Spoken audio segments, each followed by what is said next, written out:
Okay, today I'm back in my studio here, and the sun, as you can see that there on the panels out there, if you can see that, the sun is not shining just yet. So maybe during the recording of this video the sun will come back out so I can demonstrate some of this, that you can power appliances and charge up batteries such as these and these that go from power tools, and turn on these lights without using a battery on the inverter itself. Now this inverter, last night I soldered, kind of hard to do this without just one hand. Okay, I'll stand on this converter here. I soldered these XT60 connectors on there, and they're good for up to 30 amps. And whenever you're connecting these to whatever devices or appliances or equipment you have, what you want to remember is that the negative is always on where you have the triangle or the curve part of the plug, and the positive is always where it's squared off here. And also another thing to remember is that the source is always female plug. So in this case here, this is the source. This is where voltage, 12 volts voltage here is coming out, and so this is the female plug, and this here is the male plug because it's the load. Now this here is a meter that I got. It's called a watt meter, and right now, even with no sun out there, it shows you that I'm pulling 41.1 volts, and of course it's 0 watts and 0 amps because we're not doing anything with it right now. So let me go ahead and plug in the converter. So now I have the converter plugged in, and now you can see over here that it's pulling so it's not pulling any amps or any watts, so the converter's not taking anything yet. But the converter, on the output of the converter, on the input of the converter, you can see over here you got 41.24 voltage coming into it, and on the output of the converter you got 12.2 volts, which is what we expected. So this is converting the 41 volts over here into the 12.2 volts coming out of here. Now the next thing to do is to plug in this inverter here. Now one thing I want to explain about this inverter is that it was made to plug into a cigarette lighter, and I put a XT60 male plug on the end of it, and this converter, it's got a maximum of 225 watts. It's over 18 years old. Only probably used it one time. I just stayed in my van all these years and never used it for anything. So now I'm using it now for test purposes. I built an inverter back in the late 70s using an old transformer from a television, and I used two power output transistors, and I switched them back and forth using circuitry on and off at 60 hertz per second, and I was able to plug it in, and with a 12 volt lead acid battery run a 100-watt light bulb. And when I did that like that, it looked like the sine wave coming out of it looked like this here. It was like a square wave up here. It came out down this way and then came square wave. It wasn't a clean sine wave, in other words. It weighed probably 4 times as much as this inverter.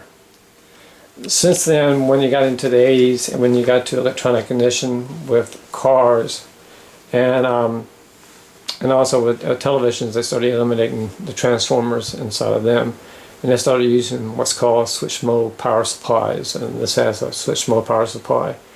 And what it takes the place of the transformer is they use ICs, transistors, and they switch it off and on very quickly, and that creates the same effect as you would have with a big transformer.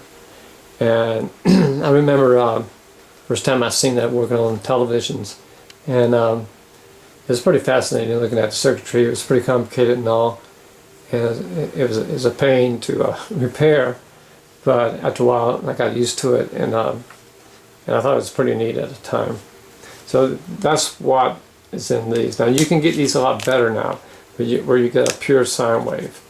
So this particular inverter is putting out what's called a step sine wave, like this. Like it's got steps on there. It's not a pure sine wave.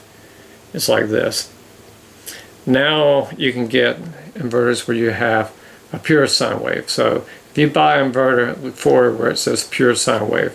So this is normally what you're getting out of your receptacle in your house, where you get 120 volts here and they get 120 volts here, and that's what you want to have, especially running your delicate electronics such as your televisions and your computers and all. You want this. This is fine for running light bulbs, anything, and also charging batteries and so forth. But they've gotten a lot cheaper over the years. I'm surprised. Back in the late 70s, when I made my own inverter, they cost hundreds of dollars, so that's the reason why I had to make my own. And once I made it, and I can light up light bulbs and plug different appliances into it, then I go, well, so what? What am I going to use to charge this thing with? Because I didn't want to plug it up into my house and charge it up. I mean, it really wasn't that useful to me, because you couldn't buy solar panels back then. If you could, they were very expensive. Only NASA had most of the solar panels. And so they've come down in price so much that anybody who wants to experiment or want to run their house in emergency with solar panels can do so today.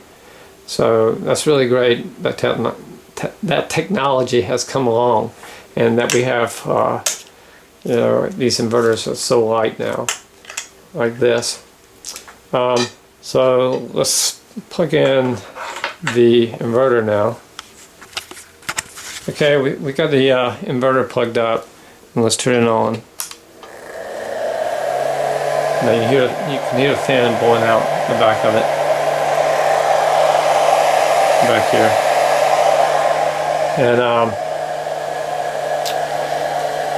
if we look at it now, it's drawing wattage here. We're pulling in. Let me get this focus right here. We're putting out 44 volts outside. The sun's shining now, and we're putting in 37 watts, which means this inverter plus the converter together are consuming approximately like 30 watts, and we're pulling about 0.8 amps into this.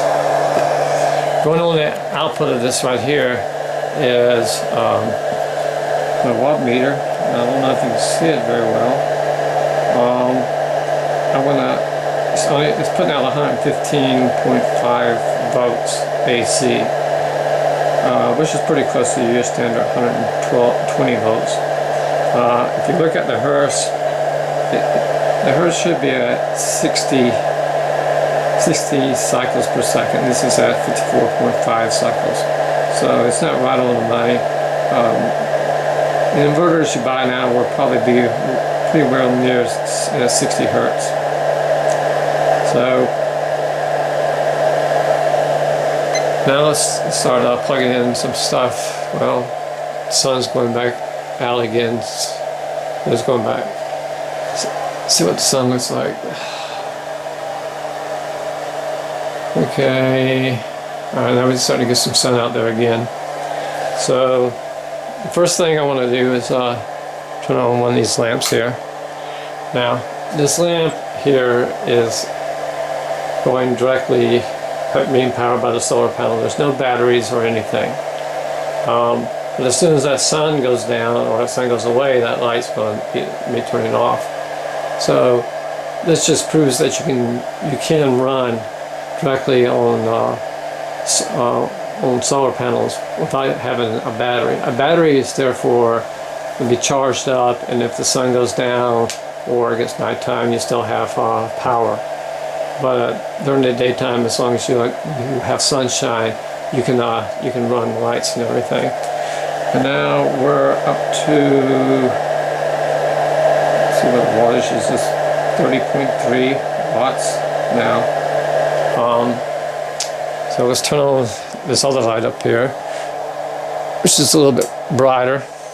So now we got two lights going on, and being run by the solar panels out there. And now we're up to 50 watts on the output here, and that's what we're consuming right now. So I'm going to plug in my computer here, which is totally discharged. My laptop. And let's see. I have wires going everywhere. Trying to find them.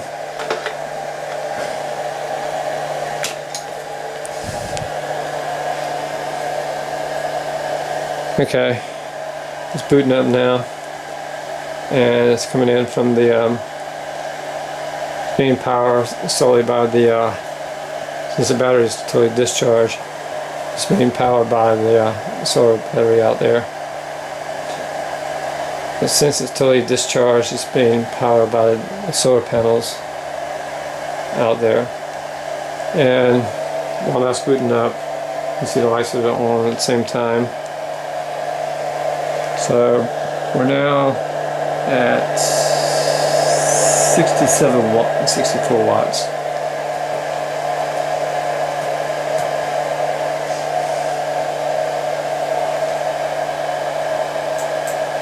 So now you can see the laptop is running. So we've got the laptop running and two lights running.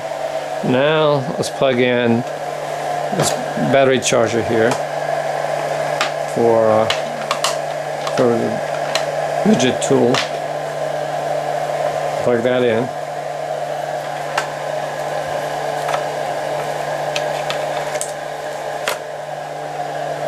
So now you see it starting up.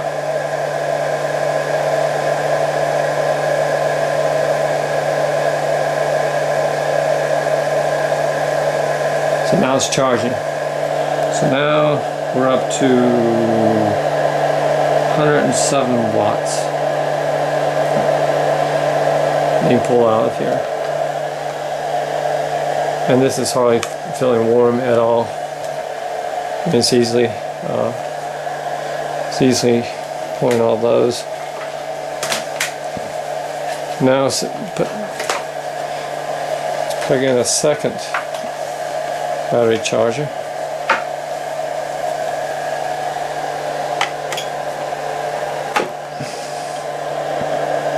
Now this thing here is cranking up, and once it cranks up, it'll start pulling in more wattage. So now this is charging. Now it's kicking in, and we're at 105 watts, 108 watts, somewhere around there. And all this is being all run directly from those panels out there. Now, if we look at this here, we have 130, let's just round this off and say we have 130 watts coming in here from the solar panels. And coming out, we're consuming 107 watts. So if we did some calculation and find out what the efficiency rate is. Alright, so over here we got 214 watts coming in.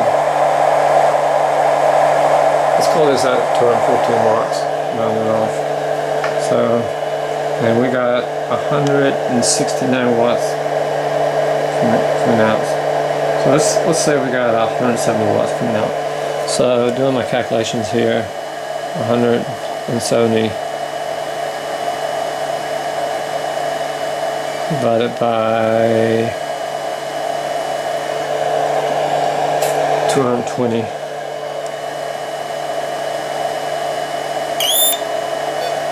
You just seeing that? That's because, well, see, the sun's going out. That's the reason why you need a battery. So that's a good example of if the sun goes out, it comes on and off. So I'm going to turn this off until the sun comes out. So anyway, we're getting about 77% efficiency, which is not really that great. I would consider something great to be around over 85%, but that's probably because this inverter is not that efficient, and they're probably a lot more efficient now.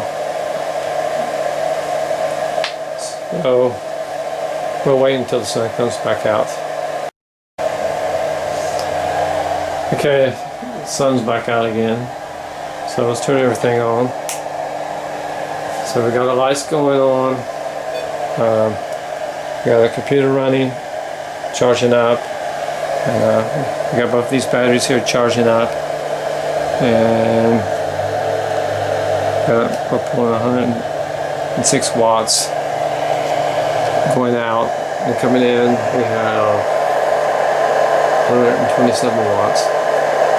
So let's add one more thing. This is a power brick, and I'm going to charge it using my laptop. So I'll plug this into my laptop, which is not the most efficient way of charging this. So now it's charging. So we got 1, 2, 3, 4, 5, 6